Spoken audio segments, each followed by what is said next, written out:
था, सब जानते हैं। अब्दुल्ला इब्ने जुबैर जैसे सहाबी रसूल को उसने कत्ल करवा दिया था। कौन अब्दुल्ला इब्ने जुबैर? हजरत अस्मा के बेटे। कौन अस्मा? हजरत आयशा की सगी बहन। कौन? अस्मा मुहम्मदुर रसूलुल्लाह की सगी साली।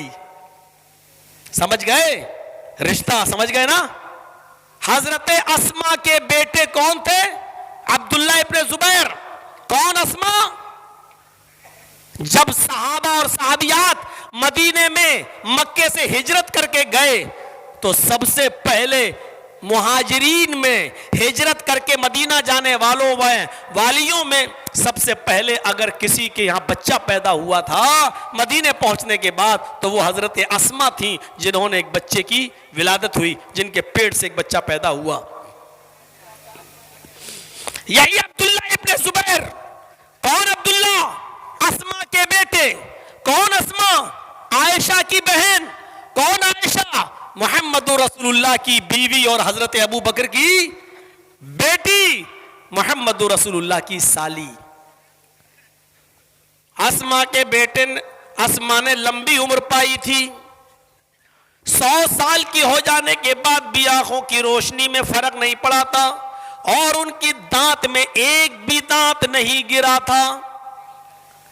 अस्मा ने 100 साल की उम्र में उनका एक भी दांत नहीं गिरा, उनकी आंखों की रोशनी भी कम नहीं हुई, लेकिन हां उम्र के ज्यादा हो जाने की वजह से उनकी कमर झुक गई थी और वो लाठी लेकर चला करती थी।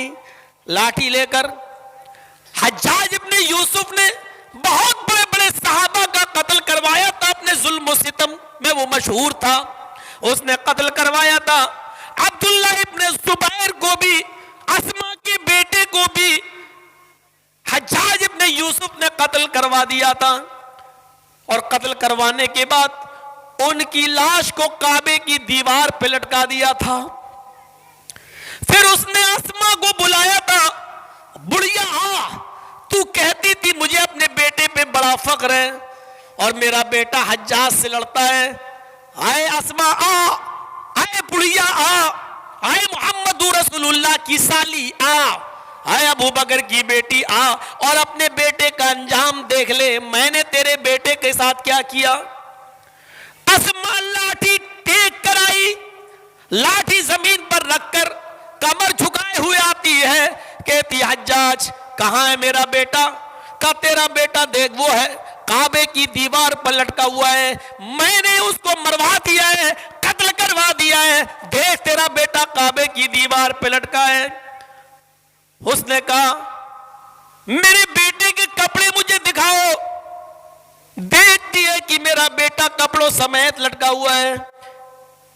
कहती है हज्जाज तू कहता है मेरा बेटा मर गया है, मैं कहती हूं कि मेरा बेटा मरा नहीं है। मैंने कपड़े इसलिए देखे कि जो कपड़े घर से पहनकर निकला था उन्हीं कपड़ों में मेरा बेटा शहीद हुआ या नहीं। अल्हम्दुलिल्लाह मेरा बेटा उन्हीं कपड़ों में शहीद हुआ। मैंने कपड़े इसलिए देखे कि बहुत से लोग जब जंग में लड़ते हैं तो लोहे की ज़िरा पहन लेते हैं ताकि दुश्मनों का तीर ना लगे और मेरे सीने को छलनी छलनी ना करे। मैंने अपने बेटे को लोहे की ज़िरा पहनने से मना कर दिया था। मेरे बेटे दुश्मनों का मुकाबला करना है तो मुझे पीठ में तीर नहीं देखना है, मुझे सीने में तीर देखना है। मेरे बेटे लोहे की ज़िरा पहनने वाला बहादुर नहीं होता है। तुम बगैर लोहे की ज़िरा पहने हुए इन्हीं कपड़ों में लड़ना और तीर तुम्हारे सीने में लगना चाहिए। ऐ हज्जाज अल्हम्दुलिल्लाह मेरे बेटे के सीने ही में तीर लगा है, मेरा बेटा ज़िरा की हालत में नहीं मरा है। मेरे बेटे को तूने काबे की इतनी ऊंची दीवार पे लटका दिया है कि लटकने के बाद भी कह रहा है कि मैं अभी जिंदा हूं और कयामत तक जुल्म के सितम किया के खिलाफ आवाज उठाता रहूंगा। ऐ हज्जाज देख मेरा बेटा अभी भी ललकार रहा है, अभी भी तुझे चिढ़ा रहा है, अभी भी तुझको ललकार रहा है, ये कह रहा है अभी इस खतीब के मरने का वक्त नहीं आया। देख अभी भी हज्जाज को गुस्सा आ रहा है। वो सोच रहा था कि अस्मा पागल हो जाएगी, सीना चाक करेगी, अपने गरीबान फाड़ेगी अपने बेटे की जुदाई में।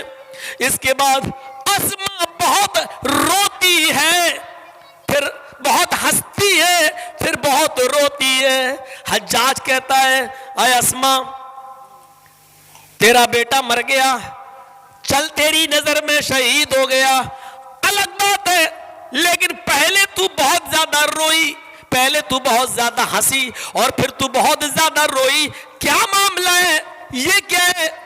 पहले तू हंसती है फिर रोती है। कहती है, हज्जाज, अपने बेटे को जब मैंने शहादत की हालत में देखा और काबे की दीवार पे लटका हुआ देखा तो मुझे बेसाख्ता हंसी आई। मैं इसलिए हंसी, ये मेरे बेटे की खुशनसीबी है, अच्छी मौत है। हज्जाज, मैं अपने बेटे की खुशकिस्मती पर हंस रही हूं और रोई इसलिए हूं कि ये मेरी बदकिस्मती है।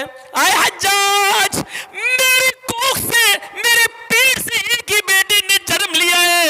आय हज्जाज, ये मेरी बदकिस्मती है कि अपनी बदकिस्मती पे मैं रो रही हूं। आय हज्जाज, अगर मेरे 70 बेटे भी होते, एक जगह आता है कि अगर मेरे 1000 बेटे भी होते तो मैं 1000 बेटों को आज काबे की दीवार पे लटकता हुआ देखती तो मुझे खुशी होती। आय हज्जाज, अपने बेटे की खुश नसीबी पर और अपनी बदकिस्मती पर मैं अपनी बदकिस्मती पर मैं रो रही हूं, अपने बेटे की खुशकिस्मती पर मैं हंस रही हूं और अपनी बदकिस्मती पर मैं रो रही हूं कि मैंने ऐसा एक ही बेटा पैदा किया है। ये हज्जाज इतना बड़ा जालिम जिसने बड़े बड़े सहाबा को कत्ल करवा दिया, इसके दुश्मनी का या गुस्से का शिकार हो गए मशहूर ताबई, मशहूर और जलील कद्र सहाबी इसके गुस्से का शिकार हो गए। नाम है उनका सईद इब्न जुबैर। और सुनिएगा, जो चीज बताना चाहता हूं वो आप, सईद इब्न जुबैर इसके गुस्से का शिकार हो गए लेकिन भाग गए, गिरफ्त में नहीं आए। हज्जाज इब्न यूसुफ ने अपने 2 सिपाहियों को उनको तलाश करने के लिए भेज दिया, जाओ सईद इब्न जुबैर जहां भी मिले उनको जिंदा पकड़ के लाना, उनको मेरी आंखों के सामने कत्ल किया जाएगा, जो भी कत्ल करेगा मेरी आंखों के सामने कत्ल होंगे। सईद इब्न जुबैर के कत्ल का ऐलान कर दिया गया, लेकिन हज्जाज ने अपनी पुलिस को भेजा, उनको जिंदा पकड़ के लाओ, लेकिन पूरे इलाके में ढूंढ लिया गया, सईद का पता नहीं चला। कई दिनों तक पुलिस ढूंढती रही लेकिन सईद का पता नहीं चला। किसी चमचे ने खबर दे दी, उस जमाने में भी चमचागिरी होती थी, पैसों का लालच देकर जो भी ढूंढेगा या बता देगा तो उसको इतना इनाम, इतना इनाम, इतना इनाम। और किसी मुसलमान ने ही खबर दे दी हज्जाज की पुलिस को कि फला फला घर में रात में छापा मारना, सईद तुम्हें वहां मिल